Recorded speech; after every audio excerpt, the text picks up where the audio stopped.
Salamat kayo.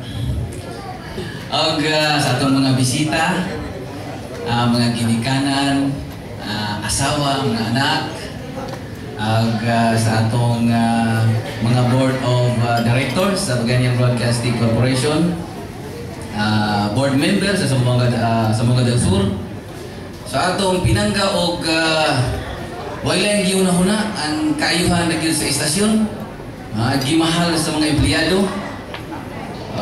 City Councilor of ex-officio board member Rocky Nono Yamba, og labaw sa tanan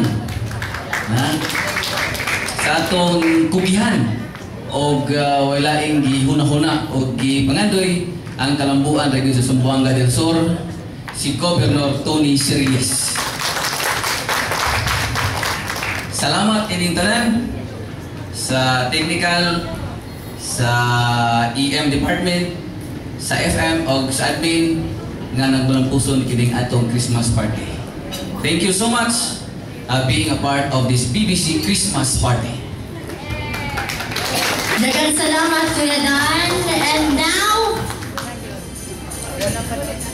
the next part of the program is the exchanging of gifts of the employees of Baganyang Broadcasting Corporation. So, itong mga nakapuno sa mga nagkaniyang mga malita